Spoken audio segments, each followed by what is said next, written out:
Good evening, ladies and gentlemen. Jai Hind.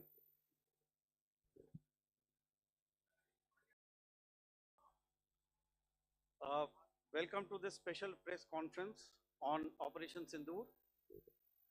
We will begin with opening statements by the three senior officers to my right here, who have been directly overseeing operations during Operation Sendoor. We have Lieutenant General Rajiv Ghai, Director General Military Operations, who will cover the aspects related to land domain. Air Marshal A.K. Bharti, to his right, Director General Air Operations, will provide insights on the air domain. And to my right is Vice Admiral A.N. Pramod, Director General Naval Operations, who will cover aspects on maritime domain. Following their briefings, we will move on to the question answer session. I now request the DGMO to commence the opening brief. Thank you, Sandeep. A very good evening to all of you, ladies and gentlemen. You are all by now familiar with the brutality and the dastardly manner in which 26 innocent lives were prematurely terminated at Pahalgam on the 22nd of April. When you combine those horrific scenes and the pain of the families that the nation witnessed with numerous other recent terrorist strikes on our armed forces and defenseless civilians, knew that the time had arrived to make yet another compelling statement of our resolve as a nation. Operation Sendoor was conceptualized with a clear military aim to punish the perpetrators and planners of terror and to destroy their terror infrastructure. What I do not state here, of course, is the often stated determination of India and its intolerance to terror. It set into motion a very diligent and microscopic scarring of the terror landscape across the borders and the identification of terror camps and training sites. The locations that emerged were numerous, but as we deliberated more, we realized that some of these terror hubs were now bereft of any presence and had preemptively been vacated, fearing retribution from us. There was also a term of reference and our own binding, self-imposed restriction to target only terrorists and thus prevent collateral damage. There were 9 camps that you are now all familiar with, which were confirmed by our various intelligence agencies to be inhabited. Some of these were in POJK, while there were others that were located in the Punjab province in Pakistan. Nefarious places such as Muridke, the hub center of the Lashkar-e-Taiba, has over the years bred infamous characters such as Ajmal Kasab and the likes of David Headley. What followed was a careful scrutiny of each of these sinister locations, their layout, configuration, even the type of construction in each structure, and the terrain obtained around these. This was with an obvious intent to deduce and identify the exact vector that was required for their neutralization, as also the eyes in the sky that we would send up to ensure that we brought back evidence that we had indeed targeted what we set out to. The precise images of these engagements on that fateful and historical night have already been showcased during the first press statement on the 7th of May that was helmed by our Foreign Secretary. I have no doubt in my mind that we achieved total surprise, and those strikes across those 9 terror hubs left more than 100 terrorists killed, including high-value targets such as Yusuf Azhar, Abdul Malik Rauf, and Mudassir Ahmed that were involved in the hijack of IC-814 and the Pulwama blast. The line of control was also violated soon after by Pakistan, and the erratic and rattled response of our enemy was apparent from the number of civilians, inhabited villages, and religious sites such as Gurudwaras that were unfortunately hit by them, leading to a sad loss of lives. The Indian Air Force played a major part in these strikes by engaging some of these camps, and the Indian Navy provided wherewithal in terms of precision munitions. The Indian Air Force obviously had their assets up in the sky, and I will here request Air Marshal Bharti, the Director General of Air Operations, to detail for you the methodology that the men in blue adopted to successfully manifest this mission. Thank you, Rajiv. A very good evening, ladies and gentlemen. It indeed is a difficult time that we have to come here like this and brief you. We could have done without this, but we had no choice. As the DGMO has detailed, the event was precipitated by the dastardly act at Pahalgam. The sequence of events have already been detailed. We carefully selected the targets, and out of the 9 selected targets, the target systems that were given to the Indian Air Force were the notorious training camps at Bhavalpur and Muridke, these being further from the international boundary. Through critical target system analysis, we analyzed what was to be done to annihilate these targets and plan to engage these targets with precision air-to-surface guided munitions so as to avoid collateral damage. The modalities of planning process I will not go through at this instant. However, what I would like to show you is the results that we achieved through our targeted air strikes. Could I have the second slide, please?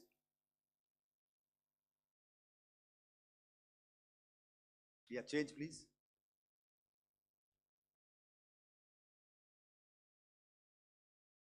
Okay. This is what the terror infra at Muridke looks like. If you see, north is as indicated, and to the right is east, where the international boundary lies. Could we have the next slide, please?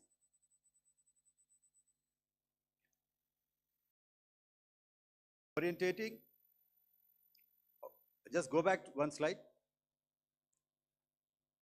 Okay. Please have a look at this red building, the series of buildings out here, and this empty ground. Next. If you relate, the empty ground is here And you see, this is the first weapon that is impacting. This is the impact point number 1 on Muridke training camp with our precision guided weapon on early morning 7. Next, please. Keep your eyes glued for the second weapon coming in and the second impact on the selected target point. Next slide, please.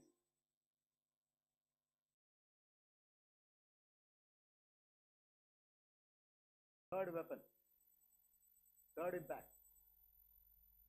Continue. And fourth weapon, fourth impact. So through these targeted and precision targeting, we addressed the target at Muridke, which was the training infrastructure. Can you hear me? All right. Okay, I'll come closer to the mic. Now we go to the next target, which is the Bhavalpur training camp. Next slide, please. Okay, just wait. So the effect, if you see, the impact point, if I can point out, this is the impact point. The ammunition has gone through the roof and it has created a blast inside, the photographs of which you would have, all of you would have seen. And the red building, after that, there was this double-story building. It has been completely decimated by precision targeting. Next, please. The target system, which was in the north, a series of buildings. I'll show you how it looked. Next. Completely destroyed by our precision targeting. Next. Now coming to Bhavalpur, this is the target complex that we are dealing with, a fairly large target complex. So we had to carefully choose the points that we needed to address, which were high value and which would meet our stated objectives of eliminating the terrorists. I would like to draw your attention to this red canopy, and in relation to that, I would cover the targets. One target system is a series of buildings here, other one here, and other one out here. Next slide, please. This is how it looked before, and this is how the building looked after the impact of the weapon. And orientation in relation to this red canopy, you can see here. Next, please. Before, next, and after.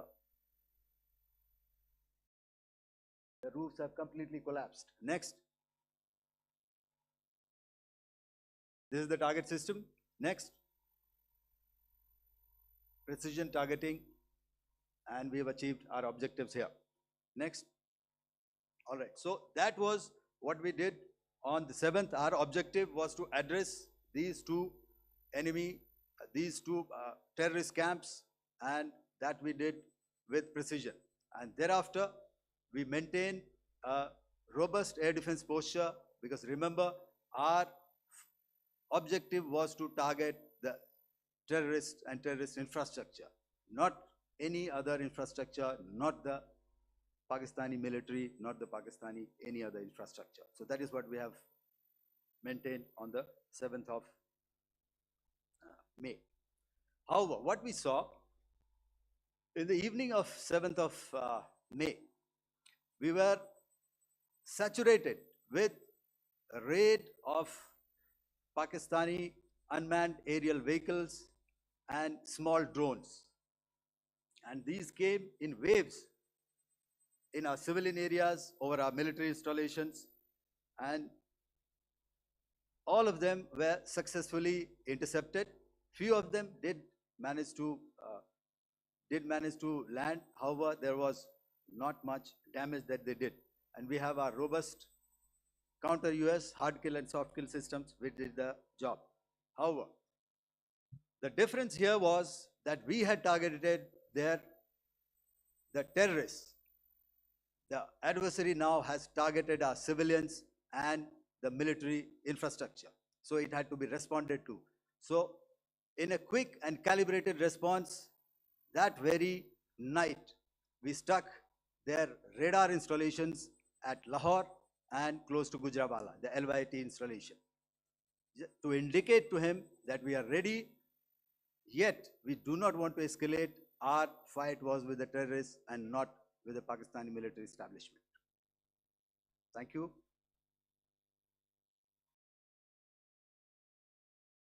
Thank you, Air Marshal Bharti. So, ladies and gentlemen, he's outlined operations not only on the night of 6th and 7th of May, when Operation Sendoor commenced, but also on the subsequent night. Being well aware and familiar with the congenital and impulsive nature of our adversary, and even though we did attempt to reach out and communicate our compulsions to strike at the heart of terror to my counterpart in the immediate wake of Operation Sendoor, the request was brusquely turned down, with an intimation that a severe response was inevitable and in the offing. We were, of course, prepared. Operations on the 7th and the 8th, Air Marshal Bharti spoken about. On the night of 8th and 9th of May, they flew drones and aircrafts into our airspace all across the borders and made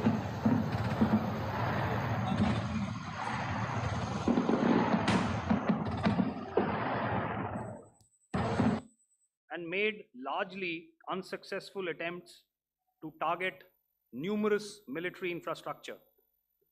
Violations on the line of control by Pakistan also commenced yet again and precipitated into fierce arty engagements. The air operations on the night of 8th and 9th of May, I'll yet again request the DG Air Operations to cover.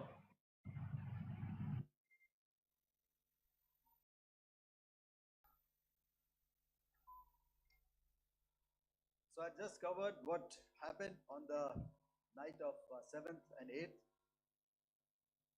What we found that on the night of 8th and 9th, starting as early as 22:30 hours, our cities had a mass raid of drones, unmanned aerial vehicles, UCAVs, starting right from Srinagar, going down right up to Nalia.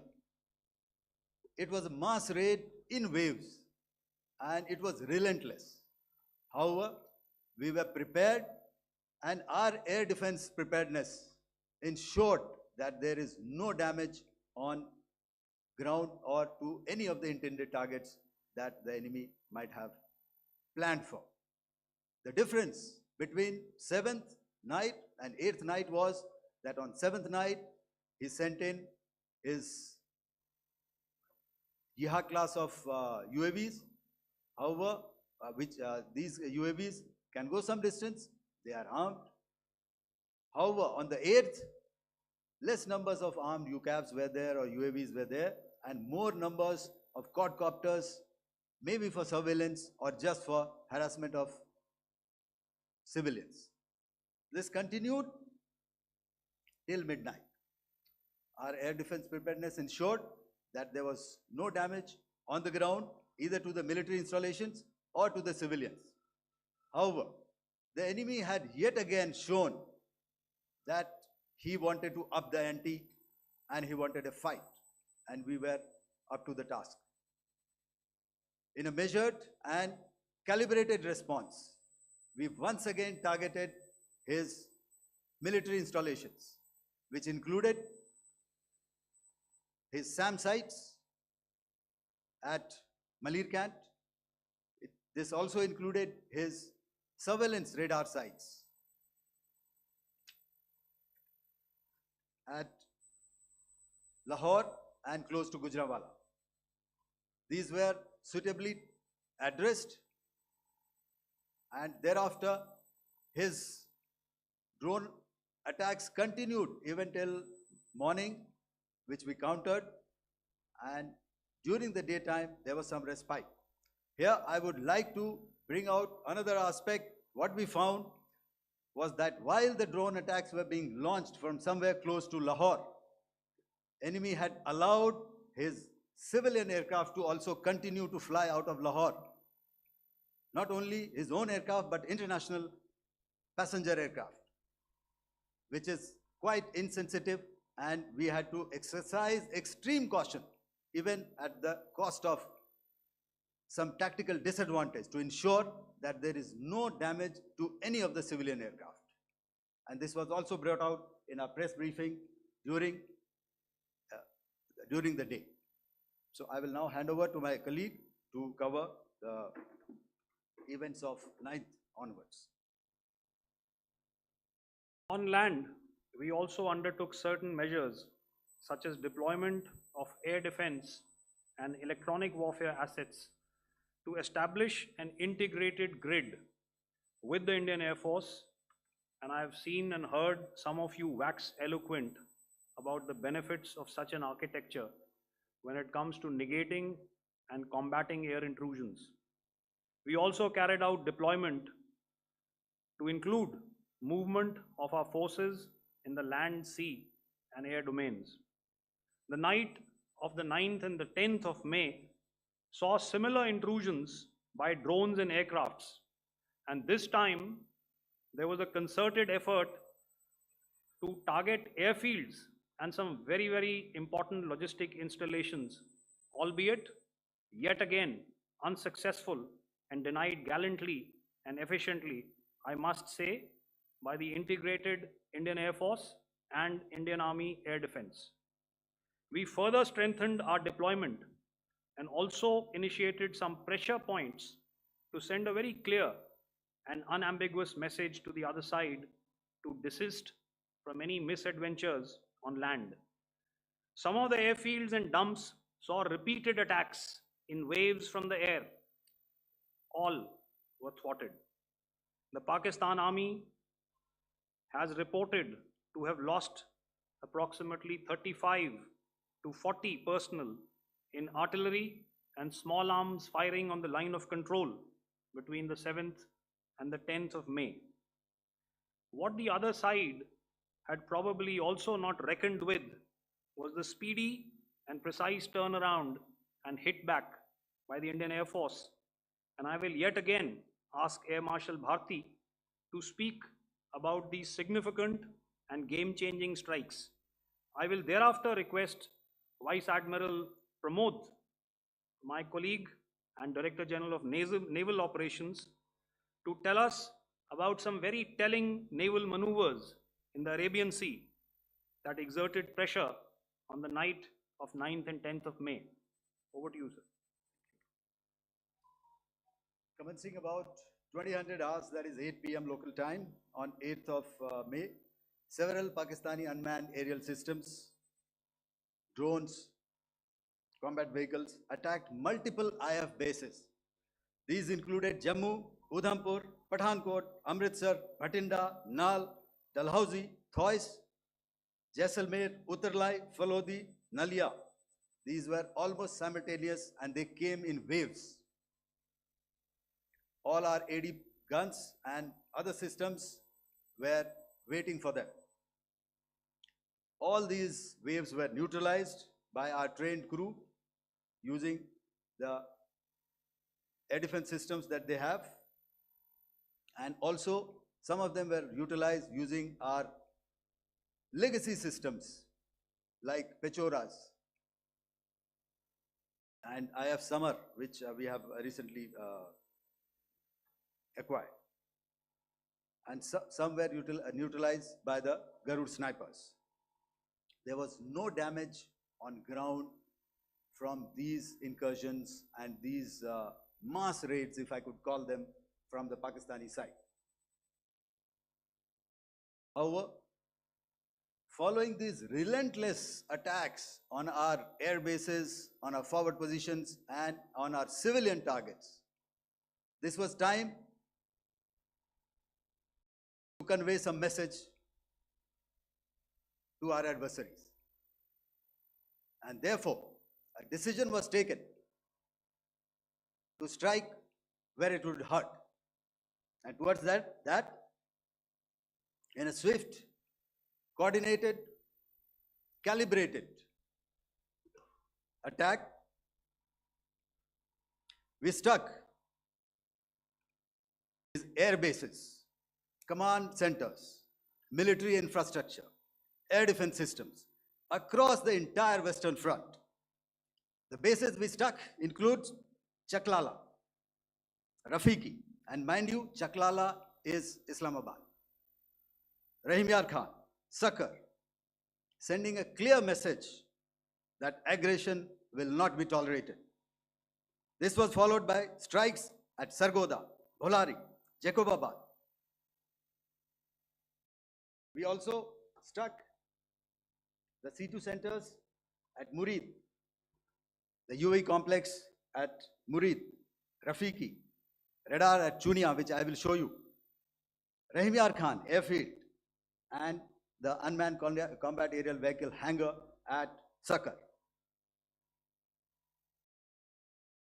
I would like to reiterate here that we have the capability to target every system at these bases and more. However, it was only a measured response to instill good wisdom to our adversary to refrain from further escalation. IF response was directed only at military installations, avoiding civilian and collateral damage. I would now like to show you some of the effects that have been achieved as a result of our air operation.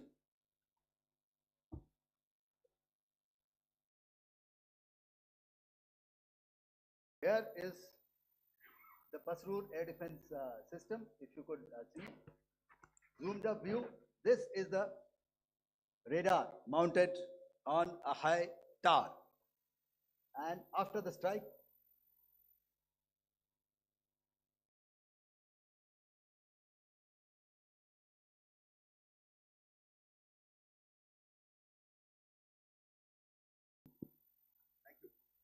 can you hear me? Yeah, thank you. And after the strike, this is what has happened. This radar has been taken out, completely burnt. Next slide, please.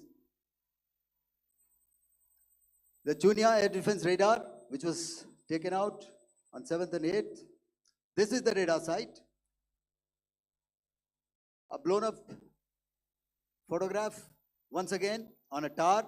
Not very clear, but what you see very clearly is the after effect after we have struck. The radar head has been completely decapitated. Next slide, please. Arifwala air defense radar. In this complex, you see how it looked before, blown up image, and after really blown up. Next. Now coming to Sargoda airfield. Remember, this is one of their important airfields wherein they have a lot of assets, F-16s, other assets which they keep getting, training institutes. And we have stuck this airfield. It is not, if you zoom in here, then one impact point here on the runway and second impact point of our weapon, precision weapon on the runway. And if you see this blown up, repairing going on. Same here. Next. Rahim Yar Khan. This is the area we have struck. A deep strike out here and one complex here. So this is how it looked before, and same. You see a big crater, another crater here, and this complex after strike neutralized. Next. Chaklala airfield, Noor Khan, once again a major air base, a lot of their logistic assets out here. This was the chosen complex that we intended to strike and convey a message. Next slide, please. This is how it looked before, and this is how it looked after our strike. Next. Sakar. We chose the radar site at Sakar. This is the radar site. And after it was struck, This is the aftermath, completely burnt out. Next, please. Aircraft shelter. This is how it looked before the strike, and this is how it looked after the strike. The roof of the buildings completely caved in and burnt. Next. Ballari Airfield, aircraft hangar. This is how it looked before, and this is how it looked after the precision strike. Next. Jacobabad, aircraft hangar, and this is how it looked after. Next. So what I'm trying to convey here, ladies and gentlemen, is to start with, our fight was neither with the Pakistani military nor with anybody else who's there on the other side. Our fight was with the terrorists. We neutralized the terrorists that we selected to be neutralized, and thereafter, we only maintained the air defense posture. However, we were relentlessly pounded by waves after waves, night after night, by his UCAVs, by his drones, and by his other unmanned aerial systems. And that left us with no choice but to retaliate, and yet our retaliation was calibrated, it was graduated, and it was proportionate. Thank you.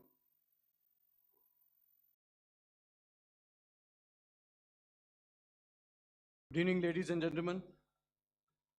In the aftermath of the cowardly attacks on innocent tourists at Pahalgam in Jammu and Kashmir by Pakistani-sponsored terrorists on 22nd April, the Indian Navy's Carrier Battle Group, surface forces, submarines, and aviation assets were immediately deployed at sea with full combat readiness in concert with the joint operation plan of the Indian Defence Forces. You may be aware that we tested and refined tactics and procedures at sea during multiple weapon firings in the Arabian Sea within 96 hours of the terrorist attack. The aim was to revalidate our crew, armament, equipment, and platform readiness to deliver various ordnance on selected targets precisely. Thereafter, our forces remained forward deployed in the Northern Arabian Sea in a dissuasive and deterrent posture with full readiness and capacity to strike select targets at sea and on land, including Karachi at time of our choosing. The forward deployment of the Indian Navy compelled Pakistani naval and air units to be in a defensive posture, mostly inside harbors or very close to the coast, which we monitored continuously. The Indian Navy maintained seamless maritime domain awareness throughout the duration and was entirely aware of the location and movement of Pakistani units. In effect, we had and continue to have good battle space transparency using our maritime domain awareness grid. As you are aware, our response has been measured, proportionate, non-escalatory, and responsible from day one. Accordingly, the calibrated approach considered all options, including the ability of the Indian Navy for offensive action from and at sea. As part of this escalation control mechanism, the application of force by the Navy was planned in a synchronized manner in coordination with the Army and Air Force, the highlight being teams from the three services working closely in an integrated manner. Along with the kinetic actions by the Indian Army and Indian Air Force, the overwhelming operational edge of Indian Navy at sea contributed towards Pakistan's urgent request for a ceasefire yesterday. As we speak, Indian Navy remains deployed at sea in a credible deterrent posture to respond decisively to any inimical action by Pakistan or Pakistan-based terrorists. Thank you. Samno Varna, Jai Hind. Now I'll hand over to Director General Military Operations for further proceedings. Ladies and gentlemen, on the 10th of May, in the morning, even as we were getting into a huddle to wargame the events of the previous night, a routine exercise, I received a message on hotline from my counterpart in Pakistan seeking my willingness to communicate. Since our initial aim was to strike at terror camps, and all our actions in the subsequent days were in response to the intrusions and violations by the Pakistan Air Force and its army, it was decided that I would indeed speak with my counterpart. You are already aware, I've seen it being covered on national television, that my communication with the Pak DGMO was conducted at 15:35 hours yesterday and resulted in cessation of cross-border firing and air intrusions by either side with effect from 1700 hours 10th of May, after he proposed that we cease hostilities. We also decided to further speak on the 12th of May, that's tomorrow, at 1200 hours, to discuss the modalities that would enable the longevity of this understanding. However, disappointingly, and must I add, expectedly, it took only a couple of hours for the Pakistan Army to violate these arrangements by cross-border and across the line of control firing, followed by drone intrusions across the expanse of the Western Front through last night and in the early hours of the morning today.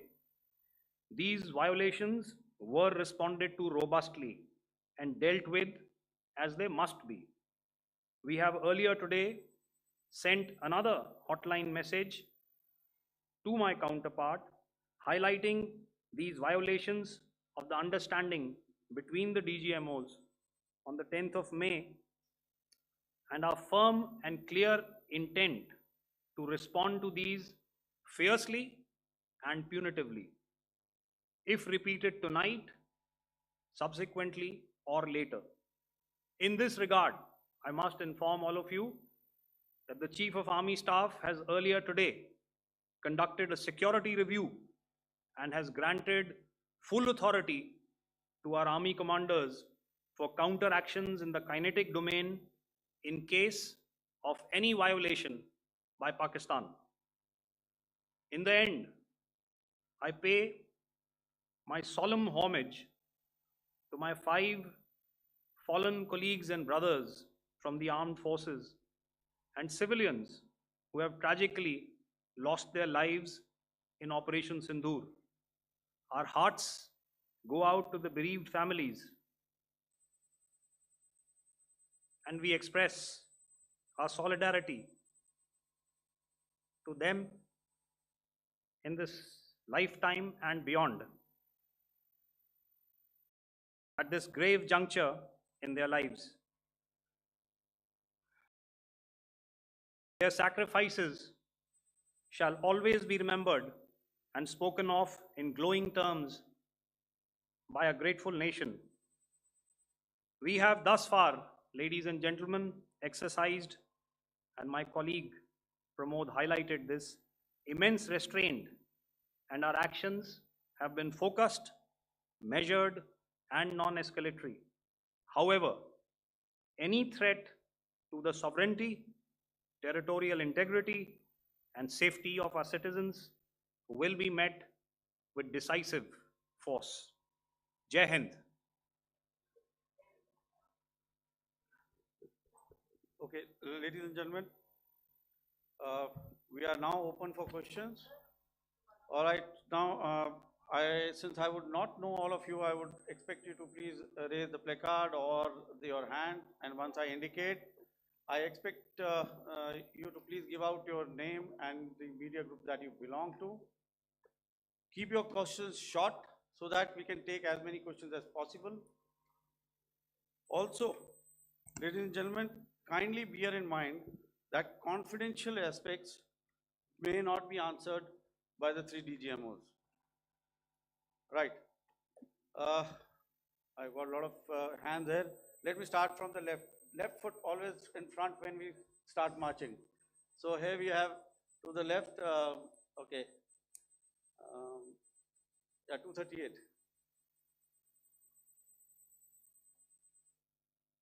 Hello. So this is Manas Pratimhuyan from PTI, Press Trust of India.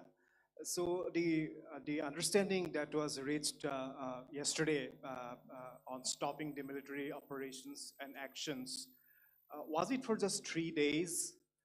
And what would be the cost escalation if there is violation of this understanding by the Pakistani side?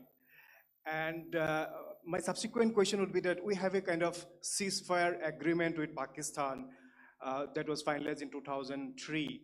So will there be some kind of similarities in frameworks between the two kind of understandings, 2003 ceasefire agreement and the current understanding on stopping military operations? And again, what are the cost that will be incurring on Pakistan if Pakistan again resorts to this kind of terrorist activities, because we have made it very clear that the cost will be very high. So I would like to have your thoughts on it. Okay, so I'll answer the latter part of the question first.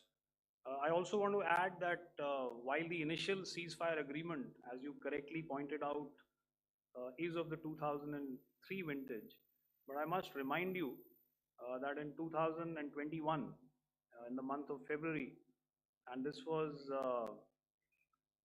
then when the crisis in eastern Ladakh was also on, the two DGMOs had spoken and arrived at a ceasefire understanding that lasted right up until this unfortunate attack at Pahalgam. Once our Foreign Secretary had announced the decisions of the CCS in the immediate wake of that attack, he had announced certain measures, and then of course Pakistan had in turn made its own announcements.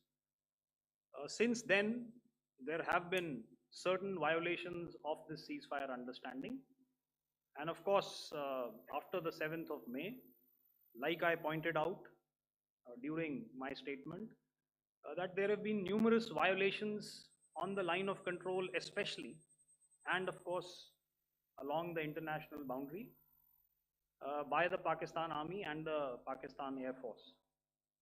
This understanding that we spoke about yesterday, no, it was not for 3 days. It was first to stop aggressive and hostile activities immediately, let that order and direction settle down for about 36 hours, and thereafter discuss modalities, like I said, to ensure its longevity. That is tomorrow on the 12th of May. But unfortunately, we had a violation starting at approximately 1900 hours last night, and we've sent a communique, like I said, to the Pakistan Military Operations Directorate, and we will await what happens tonight. All right. The cost escalation, I mean, I'll leave it to your best imagination. I've already said that the response will be fierce and punitive. Now, the right foot forward. Yeah.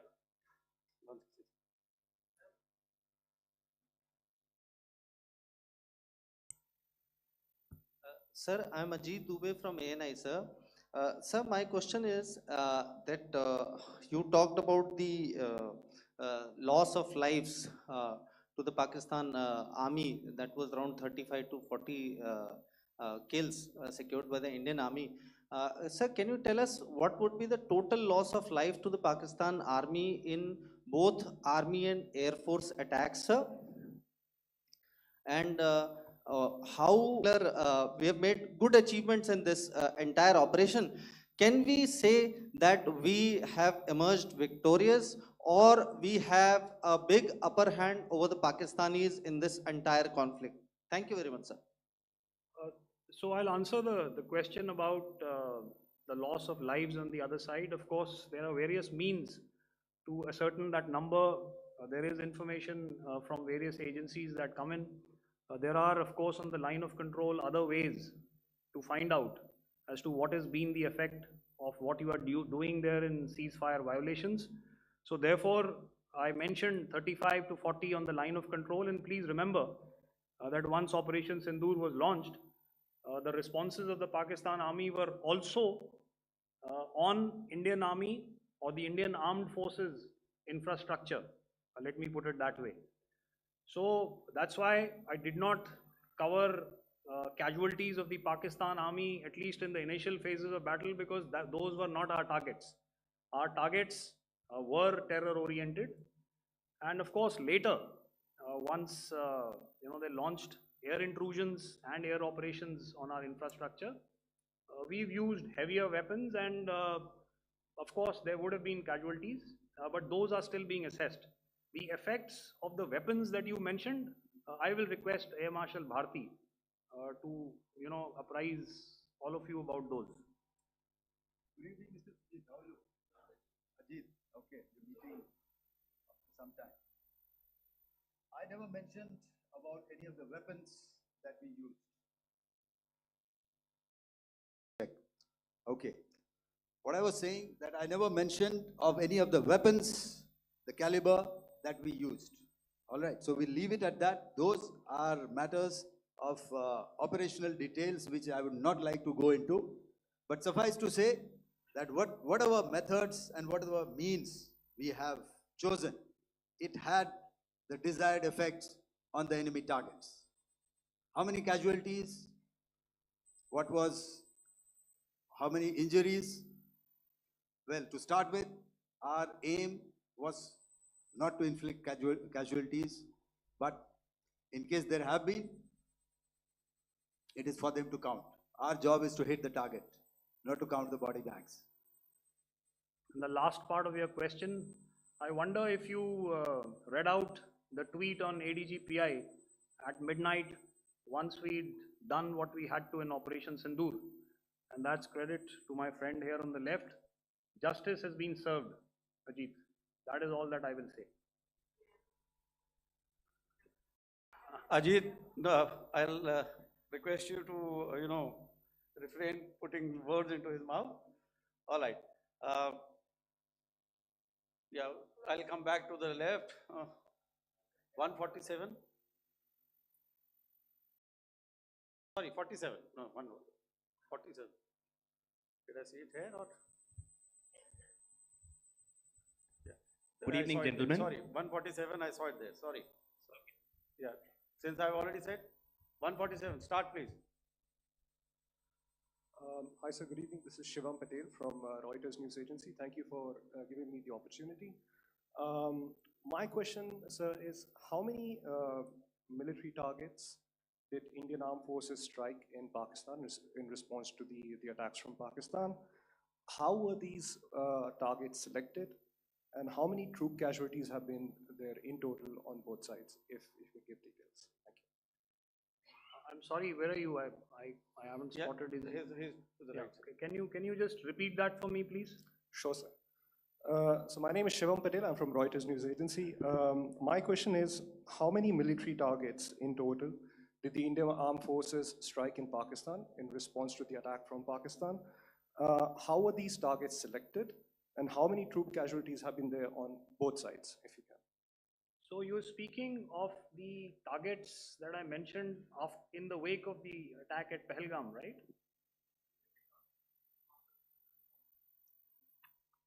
Yeah, I think it's amply clear to everybody here that the Pakistan Army has not crossed the international boundary, neither in the plain sector nor on the line of control.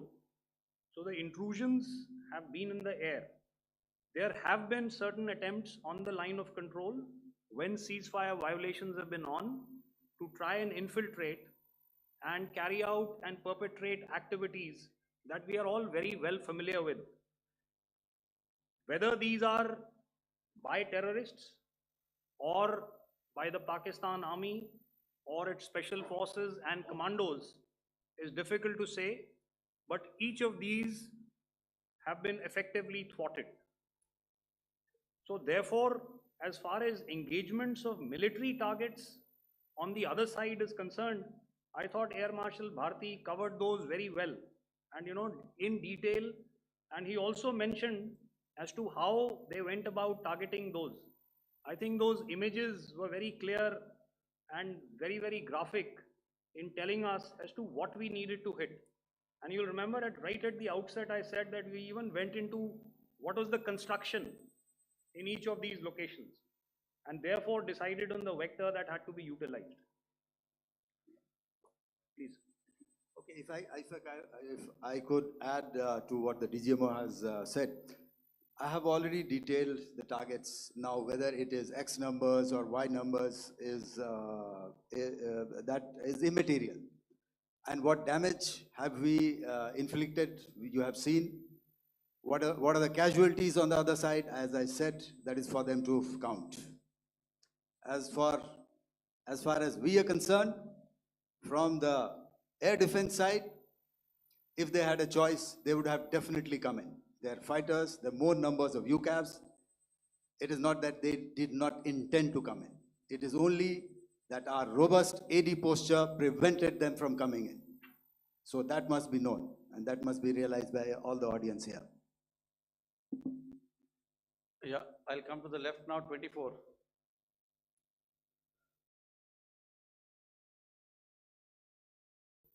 Good evening, sir. This is Anvesh Rath from Z. Sir, I wanted to know on the first briefing, which was done by FS and two representatives from Air Force and Army, you showed a list where there was 21 places in that list. You have stuck 9. Are more operations going to be held? Is Operation Sendoor still on? And the second question, thank you, sir. Thank you so much. And also, I want to congratulate all three of you for a fantastic operation that you guys have done. Thank you so much. Thank you so much for that one question. Yeah. Sir, the question. Unfortunately, Rath, is that your name? I'm sorry. As far as operational details are concerned, I am not in a position to share those right now. But I think I'll take a cue from Pramod. He said towards the end that the Indian Navy is still in a posture that is deterrent. And I have already made it very clear towards the end of what I said that it's only a couple of hours ago that the Chief of Army Staff has carried out a security review, and he's authorized our Army commanders to deal with violations of any kind from across the borders in a manner that they deem fit. So again, to reiterate, the response will be fierce and it will be punitive.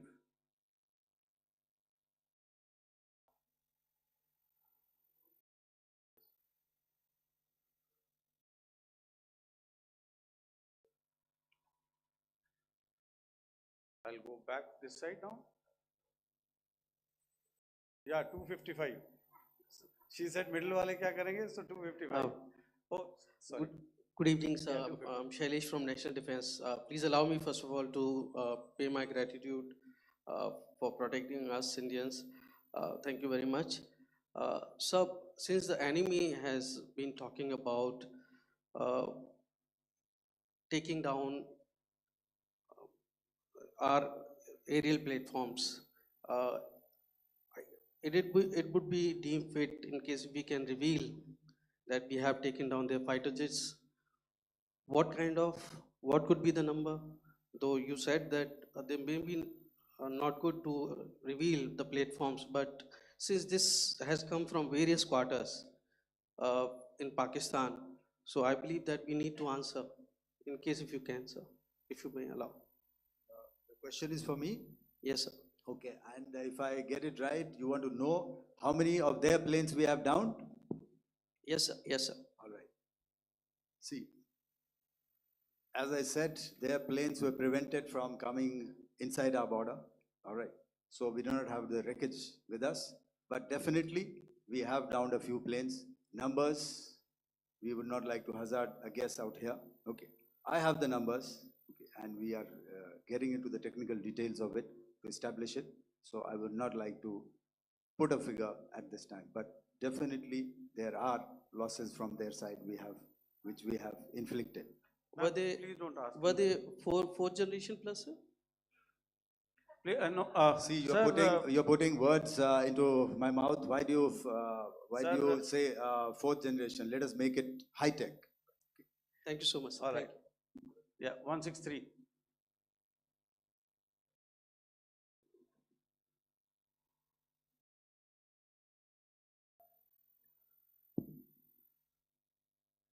तो मैं मंजीत नेगी हूँ आज तक से। मेरा सवाल ये है कि इस पूरे ऑपरेशन में जो आतंकी ठिकानों को निशाना बनाया गया, क्या नंबर्स कुछ बता सकते हैं कितने आतंकी मारे गए? कुछ नाम सरकार मतलब कुछ नाम मीडिया में आए भी हैं जो बड़े उसके मास्टरमाइंड थे। और एक सवाल जो आज एयरफोर्स ने भी ट्वीट किया कि ऑपरेशन सिंदूर अभी जारी है और सरकार की तरफ से भी कहा गया। और पिछली बार जब विदेश मंत्रालय की प्रेस कॉन्फ्रेंस पहली हुई थी उसमें वो लिस्ट दिखाई गई थी कि 21 टेरर कैंप आइडेंटिफाई किए गए हैं। तो क्या जो बाकी बचे हुए टेरर कैंप हैं उन पर भी कार्रवाई होगी? और एक नंबर अगर आप बता पाएं कितने टेररिस्ट मारे गए? Manjeet ji, 3 questions. The third one has just been asked here before. So 21 this thing. So I'll request the first two to be answered so that we have more number of people who can ask. Manjeet, जब मैंने statement दिया तो मैंने शुरू में ही कहा कि जैसे ही ऑपरेशन सिंदूर कॉन्सेप्चुअलाइज हुआ तो हमारा जो पीछे की कार्रवाई होती है स्पेड वर्क और टारगेट्स को आइडेंटिफाई और एनालाइज करने की कार्रवाई शुरू हो गई थी। मैंने जब स्टेटमेंट दिया तो मैंने बताया कि बहुत सारे थे, हमने 21 दिखाए होंगे और भी हैं, लेकिन वो लिस्ट फिल्टर करते करते 21 तक पहुंची। अब क्या आगे एंगेज किए जाएंगे?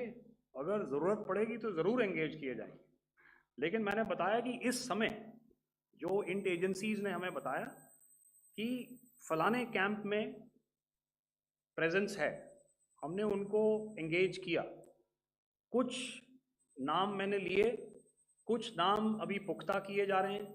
मैंने आपको बताया कि जो इंट एजेंसीज ने अभी तक असेसमेंट किया है उसमें उन्होंने कहा है कि तकरीबन 100 से ज़्यादा मारे गए हैं। और एक आज आपने तस्वीर भी देखी कि काफ़ी प्रोमिनेंट जो फ्यूनरल था, काफ़ी प्रोमिनेंट एक जो हस्ती हैं वो ऑर्गेनाइज कर रहे थे, और उस फ्यूनरल में और कौन कौन लोग अटेंड कर रहे थे वो तो आपने देखा ही। तो आप लोग सब समझदार हैं और मुझे ये कहने की ज़रूरत नहीं है कि इन लोगों को कहाँ से सपोर्ट मिल रहा है। अगर नहीं मिल रहा होता तो ऑपरेशन सिंदूर नहीं होता, तो उसी की वजह से है ये ऑपरेशन। तो मेरे ख्याल से मैंने आपके सारे सवालों का जवाब दे दिया है। Ma'am. Sir, next is from 17. Sir, मेरा नाम अंजू निर्वाण है, TV9 भारतवर्ष से। सर, मेरा सवाल ये है कि ऑपरेशन सिंदूर में हमारी जो इंडियन नेवी है उसके बारे में सर थोड़ा सा बताएं कि किस तरह की उसकी भूमिका रही, क्योंकि हमने इस दौरान सर देखा कि बहुत सारी स्पेकुलेशन भी रही और ये बोला गया कि कराची तक हमारी नेवी ने ऑपरेशन किया है। तो सर इस पे थोड़ी सी क्लैरिटी चाहिए। और सर हमने कौन कौन से फाइटर एयरक्राफ्ट डाउन किए हैं, अगर उसका भी थोड़ा सा क्लैरिटी मिल जाए तो अच्छा रहेगा। तो मैं आपका पहले सवाल का जवाब दूंगा। I will make few sentences and leave it for your imagination. First of all, as I mentioned, we have quantitative and qualitative edge to deliver a massive blow to our adversary, and we completely dominate in the maritime front. Indian Navy's action is part of the escalation ladder mechanism which we have worked out amongst 3 services. This time, if Pakistan dare take any action, and Pakistan knows it, what we are going to do. That's all. आपके सवाल का जवाब मैं पहले दे चुका हूं। आपके सवाल का जवाब मैं पहले दे चुका हूं, इसलिए मैं बस उस तक ही सीमित रखूंगा और इतना कहना चाहूँगा कि आने वाले दिनों में आपको खुद ही पता चल जाएगा और ऐसी बातें छुपी नहीं रहती हैं तो पता चल जाएगा. So at this time we'll just let it be. Okay, ladies and gentlemen, we have one or two more questions, sir. So, please, they are going to be outside. You can speak to them there also. 104, 104.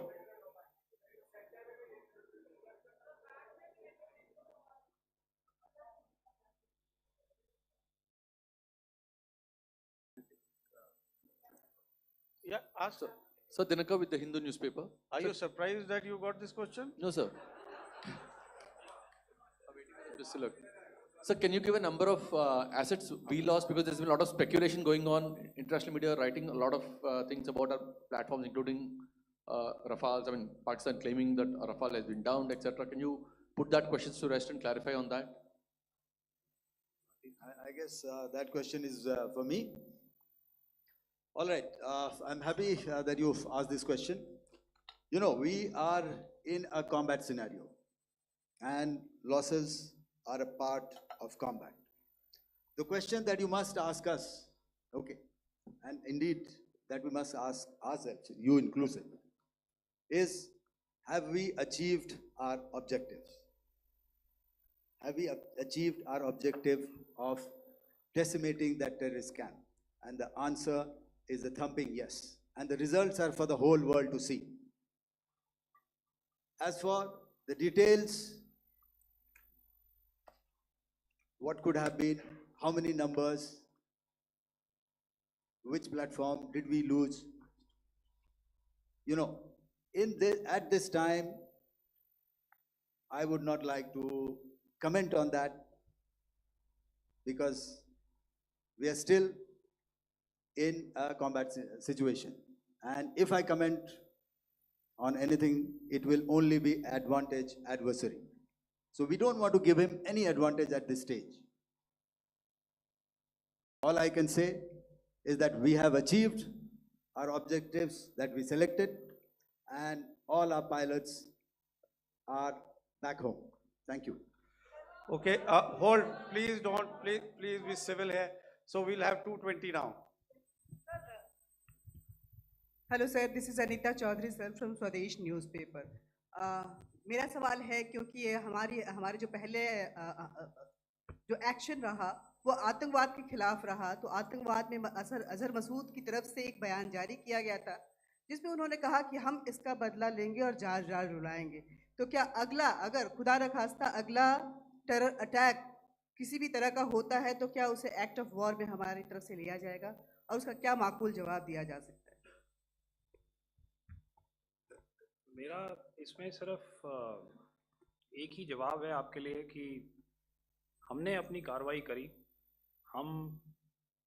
हमने उसके बाद मैंने अपने statement में भी बताया कि ये कम्युनिकेट करने की कोशिश करी कि हमने इस तरीके से ये जो स्ट्राइक्स हैं वो क्यों की.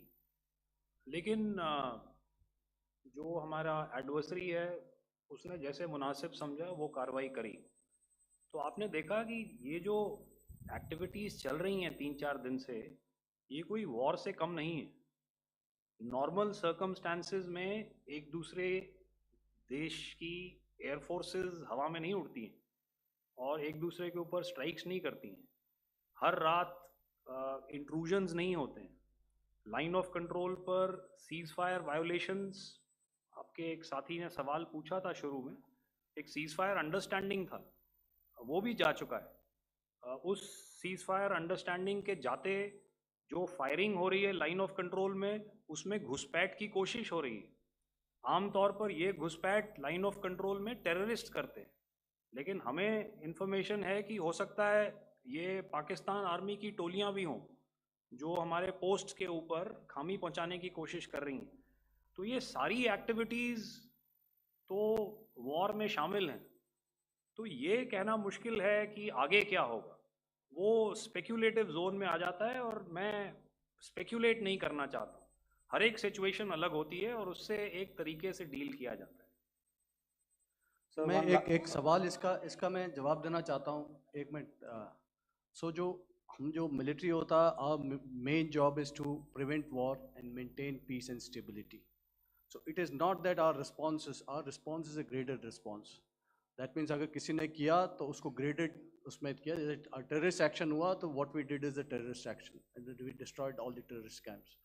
उसके बाद आपने देखा कि उनने थोड़ा सा कोशिश किया तो हमारे एयरफोर्स और आर्मी ने क्या किया, तो मिलिट्री टारगेट्स हैं उनको उनके ऊपर थोड़ा. So our aim is to maintain peace and tell our adversary that you do this and the response will be bloody. Okay, now as per the, please, we'll have 166 and 25 and after that no more please.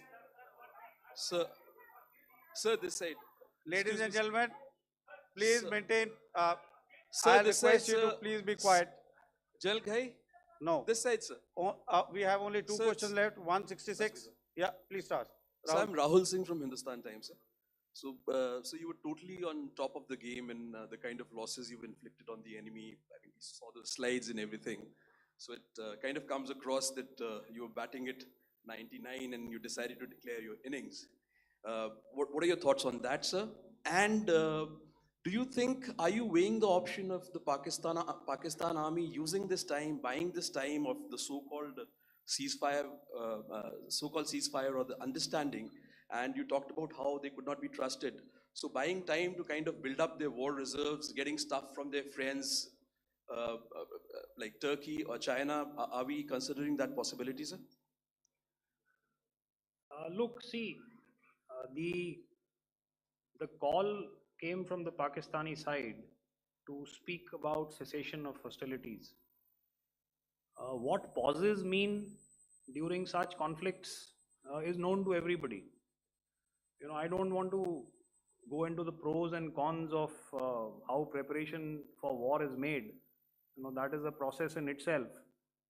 But I think my senior colleague here, the DG Air Operations, spoke, or he alluded at least, you know, to what this operation was precisely and specifically meant for.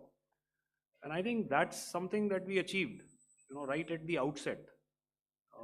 Had we had the option not to go further, we probably wouldn't have. But we've been compelled to be in this situation. And as you've seen, the armed forces of India, and you know, you've got the three Director Generals sitting here, we are always prepared to face any eventuality.